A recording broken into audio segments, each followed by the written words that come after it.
नमस्कार मित्रों, मैं जयधर चौधरी। एक बार फिर स्वागत है आपका कहानी दिल से में। आज की कहानी छुट्टी, श्रीमती सुनंदा चौधरी द्वारा लिखित। मैं आज एक गहरे चिंतन में डूब गया था और वही मुझे बहुत बड़ा सत्य समझा रही थी, जिसे मैं जानकर भी अनजाना बन रहा था। मैं एक अवसर प्राप्त उच्च पदस्थ सरकारी कर्मचारी था, जिसकी उम्र 75 पार कर चुकी है। मेरी पत्नी को गुजरे 15 साल हो गए हैं, पर इस घर को बनवाते समय उसके लगाए फूल और फलों के पेड़ पौधों से आने वाली खुशबू उसके आसपास होने का एहसास कराती है। दोनों बेटे और एक बेटी दूसरे शहरों में अपनी अपनी दुनिया में व्यस्त हैं। कभी कभी सपरिवार मिलने आते हैं, पर साथ रहते हैं हमेशा तो ये घर जो बड़े चाव से बनाया था रिटायरमेंट के बाद, और वृद्धावस्था में होने वाली बीमारियों का आना जाना। जी बहुत उचटता है तो शाम को सोसाइटी के राम मंदिर चला जाता हूँ।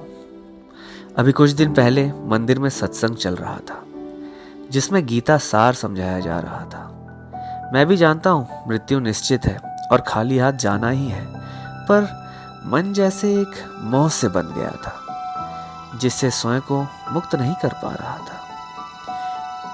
1 महीने हुए पड़ोस के साहू जी के घर उनकी भतीजी छुट्टी मनाने आई हुई थी। 9 साल की प्यारी सी बच्ची, जिसकी मीठी बातों और बाल सुलभ खेलों में शामिल होकर मैं खुद बच्चा बन गया था। वो रोज मेरे बगीचे में खेलने आती और ढेर सारी बातें करती। आज उसकी छुट्टी खत्म हो रही थी, सो खेलने नहीं आई। मुझसे रहा नहीं गया तो खुद मिलने चला गया साहू जी के घर। देखा वो बड़े उत्साह के साथ अपना सामान बांध रही थी। मैंने पूछ लिया, बेटे तुम आज चली जाओगी तो हमें बहुत याद आओगी। तुम्हें नहीं लगता तुम यहाँ कुछ दिन और रुक जाती तो अच्छा होता?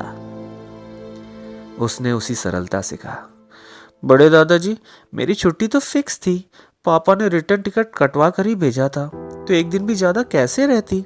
और जितने दिन यहाँ रही बहुत मजे किए, बहुत सारी बातें जानी, तो वो तो बताऊंगी वहां जाकर सभी को।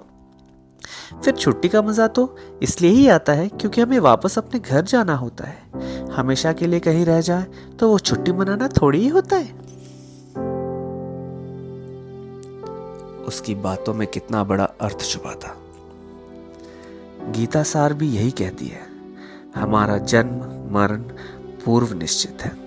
हमारे विधाता के हाथों हमारी जीवन डोर बंधी होती है। बस कुछ समय के लिए संसार में आते हैं, फिर मैंने तो लगभग एक सुखी जीवन बिताया है, तो और मोह क्यों रखना।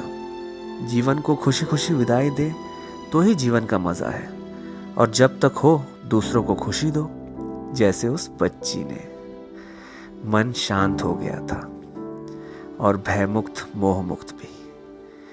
जीवन के बहुत से संज्ञा सुने थे, जैसे यात्रा, ग्राहक, रंगमंच के किरदार, कहानी इत्यादि, पर मुझे छुट्टी सबसे सहज और अच्छा लगा।